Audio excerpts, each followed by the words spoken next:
there, welcome to Hourglass Workshops and Conversations with Nancy and Cheryl. I'm Nancy. And I'm Cheryl.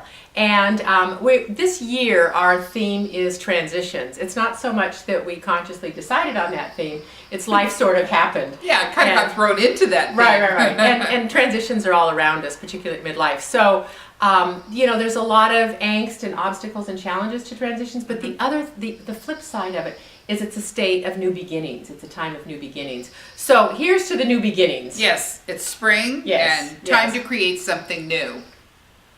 And I think sometimes we have to really focus on looking forward as we release. Yummy. Yes, as we release the letting go part.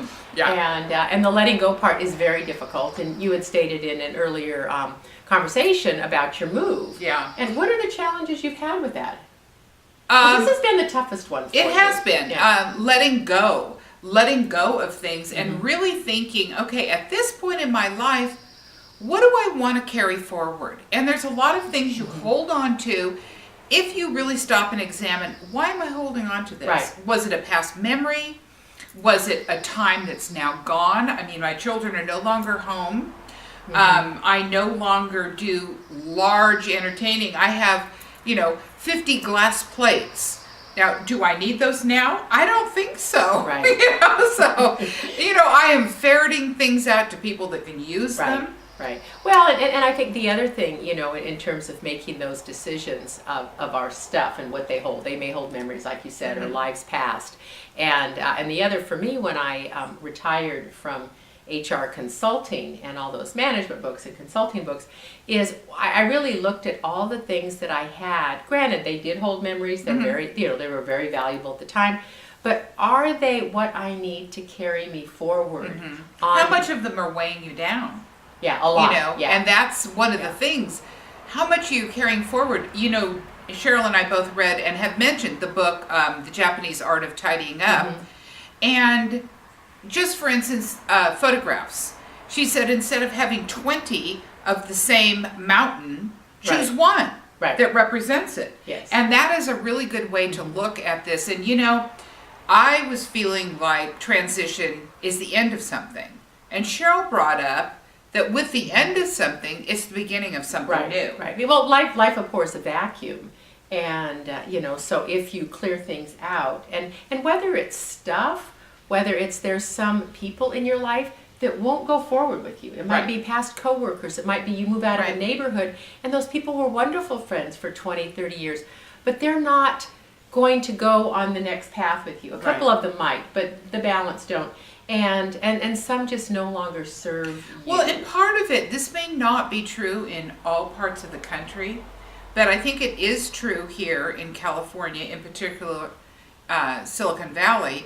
We're all so busy that if there isn't something that brings you together, or you don't make the effort to stay in touch, people that may be important to you move to a lesser important position in your life, simply because there isn't enough are not enough hours in the day. Or you choose not to make it a priority. Right. And I think that you want your things, whether it's your clothes, your books, your whatever, to be part of what you want to carry forward. I gave away about 10 boxes of books. I love books and I love reading, but I've read them or I have not read them and held on to them for years. And they stare at you and glare at you. They yell at me. Yeah. You are not paying attention to me. And so I thought, I'm passing them on.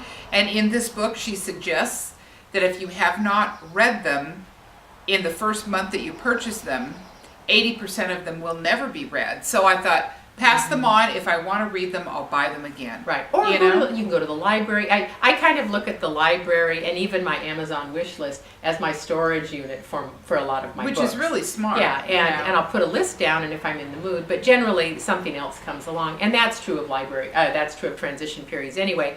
As soon as you let go of something else will come along. And I think it's important to be discerning about what are you bringing in. And every time the upside of your moving and packing, I bet you're a little less inclined to rush out and buy stuff. Absolutely. I'm not buying anything. I was just saying this morning in a meeting that I found all sorts of cosmetics, lotions and potions that I didn't even know I had. So I'm set for the next 10, 15 years. And I remember the last time you moved, you gave me some fabulous lotions and perfumes. So, so if you do have a friend that's going through a transition, help her pack stuff up. You may end up with some great stuff, as long as you're not planning it too soon. Really.